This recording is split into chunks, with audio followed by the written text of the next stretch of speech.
clic, tu evangelio, con el Padre Fabio de Jesús Giraldo Ramírez.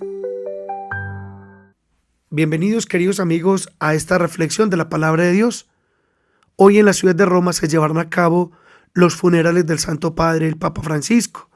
Oremos por él. Les invito para que meditemos el evangelio de este día, tomado de San Marcos capítulo 16, versículos del 9 al 15. Jesús, resucitado al amanecer del primer día de la semana, se apareció primero a María Magdalena, de la que había echado 7 demonios. Ella fue a anunciárselo a sus compañeros, que estaban de duelo y llorando.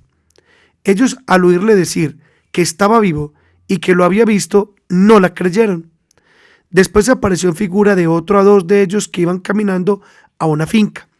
También ellos fueron a anunciarlo a los demás, pero no los creyeron. Por último se apareció Jesús a los 11, cuando estaban a la mesa, y les echó en cara su incredulidad y dureza de corazón, porque no habían creído a los que lo habían visto resucitado. Y les dijo: id al mundo entero y proclamad el evangelio a toda la creación.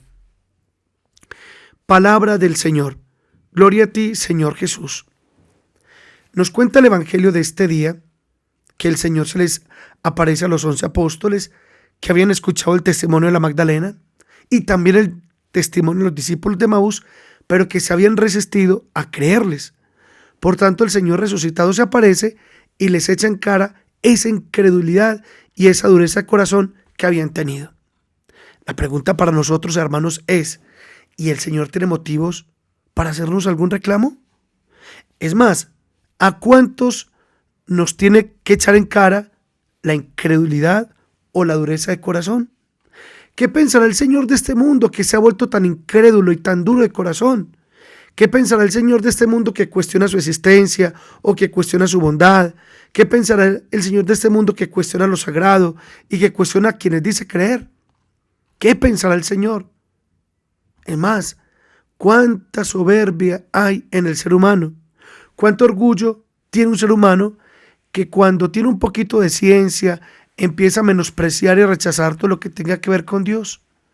De razón el apóstol Pablo decía que la ciencia hincha, infla y envanece. Ciertamente, hermanos, que hay muchas personas y muchos jóvenes que son estudiados, que tienen su formación académica, que son muy profesionales, que se han titulado con honores, que son destacados en sus labores y son personas creyentes.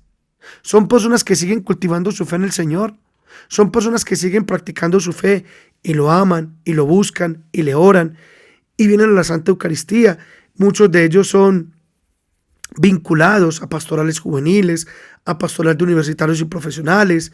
Un inmenso número están vinculados a estos hermosos movimientos laicales que han surgido como una bendición en nuestra iglesia, pero lamentablemente muchos otros recién pisan un centro universitario, se dejan influenciar tanto de ese ambiente académico o de profesores o de compañeros ateos que empiezan a ridiculizar la fe en Dios, que entonces por cobardía o por no tener una fe sólida empiezan a mirar la fe como una tontera o como una simpleza, como una estupidez, y entonces se suman aquellos que ponen en ridículo a los que dicen creer, y obviamente en sus propias casas empiezan a rechazar con soberbia, con insolencia y hasta con grosería las invitaciones que le hacen sus padres para asistir a la iglesia. Pero es una pena que muchos se dejan lavar tan fácilmente el cerebro o que empiezan a cuestionar la existencia de Dios argumentando que ellos solo creen en lo que es demostrable. Y uno les dice: bueno, hijito, explíqueme el origen del universo sin un ser eterno como Dios. Y muchos de ellos apelan a la teoría del Big Bang. Y les dice uno: muy bien, el Big Bang fue una mega acumulación de energía que explotó, de la cual surgió el cosmos, ¿verdad? Y responden sí. Y uno les dice: ok, ¿y quién creó esa mega acumulación de energía? ¿Quién? ¿Qué hay detrás del Big Bang? Si el Big Bang ya existe, significa que debió haberlo creado alguien. Si ese Big Bang era física, materia, ya existe. Debe haber algo que está detrás de eso. Porque la nada, ¿qué sale? Nada. ¿O a quién se le ocurre decir que si llega a una isla y en esa isla encuentra una cabaña bien hecha, con sus puertas, con sus ventanas o con su techo, Hombre, a nadie se le ocurre decir, no, es que esa cabaña se hizo al azar, pues casualmente empezó a caer un palo, luego otro palo, y un día de repente una tortuga llegó y levantó el palo, otro día de repente empezaron a caer ramitas, y de pronto un poco de acero con figura puntiaguda, y de repente se levantó hasta la bisagra de la puerta y se clavó solito por un huequito con un ventarrón. Hombre, no, tiene que tener uno mucha imaginación para creer eso. ¿No es más inteligente pensar que en ese sitio hubo alguien que cortó las maderas, que puso la paja, que puso las puertas y las ventanas y levantó la cabaña? ¿No es mucho más inteligente pensar que detrás de ese orden que yo veo hay un ser inteligente? ¿Cómo voy a decir que el universo, con la cantidad de coincidencias que debieron haberse dado para que existiera hoy, con la cantidad de cosas que tuvieron que haberse dado simultáneamente, haya sido simplemente un producto de un caos? No, hombre, necesariamente tuvo que haber una mente inteligente detrás de todo lo que hay. Y evidentemente que fue así. Nada sale de la nada. Indudablemente Dios está detrás de todo lo que existe, por más que muchos apelen a la incredulidad. Pero hay algo más triste todavía. Bajo la palabra incredulidad o bajo la palabra ateísmo se esconden muchas cosas. Hay algunos que se declaran ateos simplemente porque no quieren ordenar la vida que están llevando, o porque no quieren corregir la vida que están llevando, porque ellos saben que si aceptan a Dios, obvio, muchas cosas deben cambiar en su vida.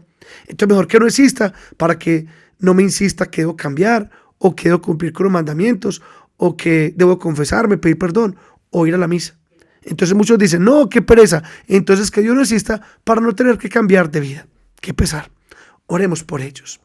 Que el Señor nos bendiga a todos en el nombre del Padre, y del Hijo, y del Espíritu Santo. Amén.